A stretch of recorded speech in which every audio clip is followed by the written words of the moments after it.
Let me ask you a question. When was the last time you invested in something not with your time, not with your money, but your emotions? Here's the truth. Most of us know exactly where our money goes. We know almost exactly where our time goes. But nobody or very few people know where their emotions go. And that's dangerous because emotions can build a human being or destroy one. Humans are social people, right? Hmm? We live in a world obsessed with investments. We invest in stocks, we invest in careers, we invest in productivity and growth hacks. We keep asking, is this worth my time? Is this worth my money? But nobody asks, is this worth my emotions? Emotions are not just feelings, emotions are currency, if I may. And whether or not we realize, we spend them every single day. My father was diagnosed with dementia, and dementia doesn't just take memory, it takes identity, it takes stability, it takes families. But the hardest part, which really takes a lot, nobody prepares you emotionally, certainly not initially. At that moment, the only investments that I thought mattered were time, money, productivity, success. But suddenly, none of those could help me because what I really needed was emotional investment, rather, a bank of emotions. And that's precisely when I realized something terrifying. You can be financially stable, yet emotionally bankrupt. You can be surrounded by a lot of people and still feel completely all alone. Emotions are quite strange, aren't they, when we come to think of it? Someone living paycheck to paycheck might feel content, whereas someone with millions might still feel like it's never enough. Now let's talk about entrepreneurship, shall we? It's a favorite topic of mine. As people think entrepreneurship is about ideas, funding, execution, hey, all of that's true. I don't deny. But let me tell you what I think it's really about.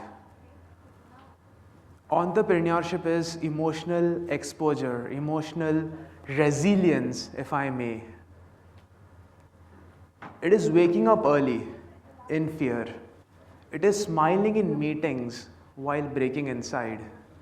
It is carrying everyone's expectations alone, sometimes terribly alone.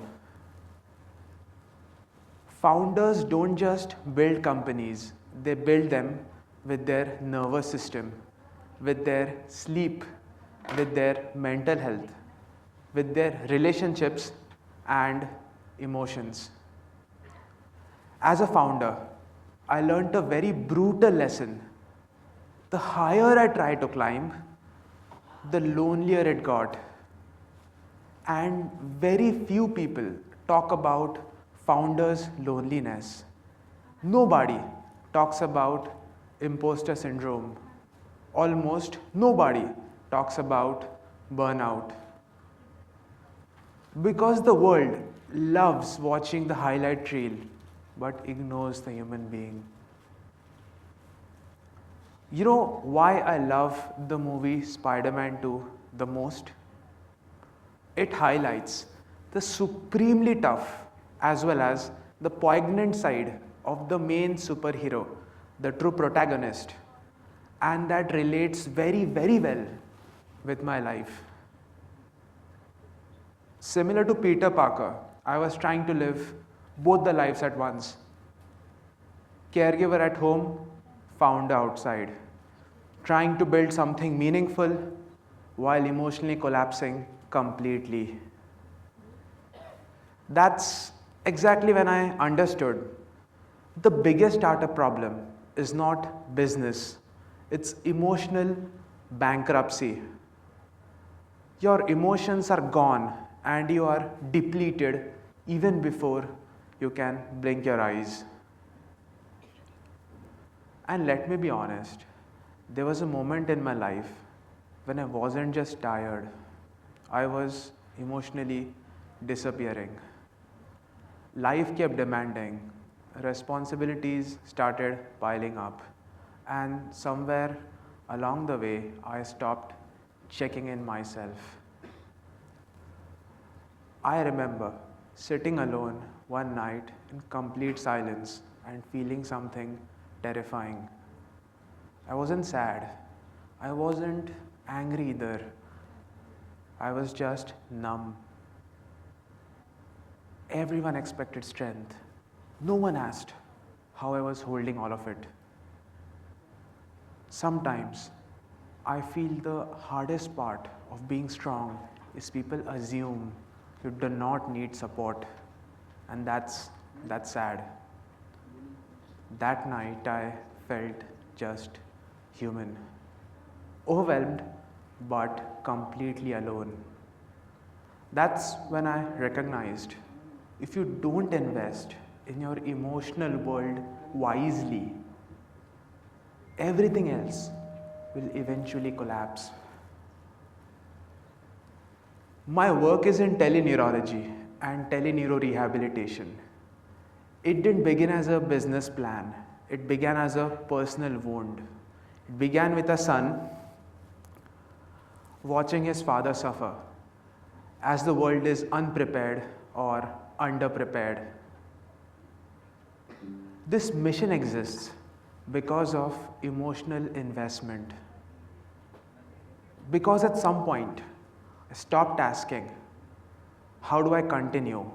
And I started asking, how do I stay human? And that shift changed everything.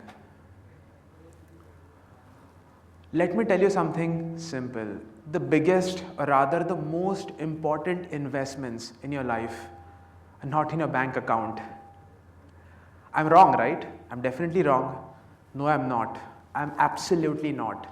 They are in your relationships. Emotional investment is what creates trust, intimacy, connection, legacy.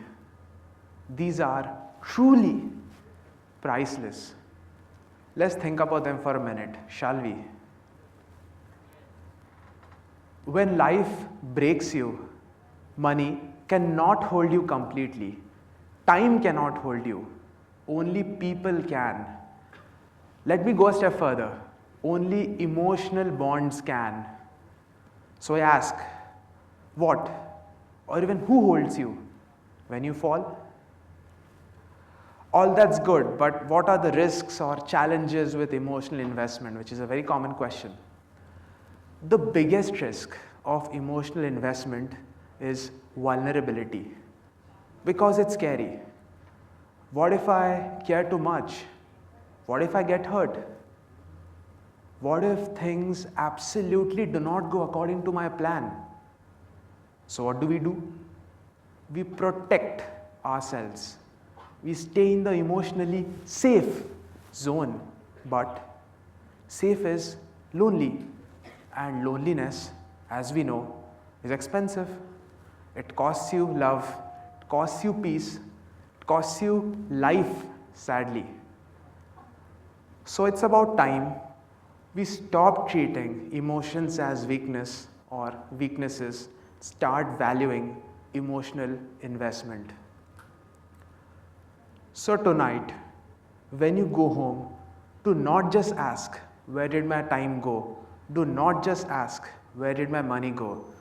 Do ask the most important question, where did my... Yes, because emotions can build, can decide what you build, what you become, but more importantly, whether you survive the hard days.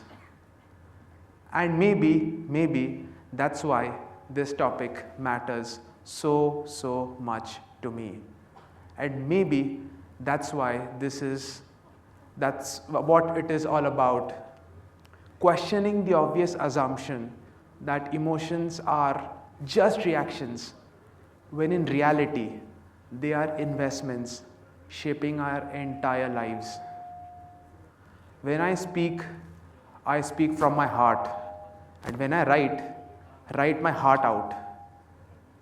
And that's the only way I know to connect.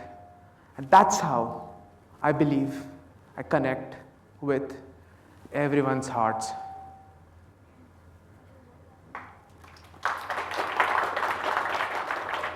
But, I didn't always understand this. I request you to do so with a sweet little smile on your face. I learnt it the hard way. Thank you.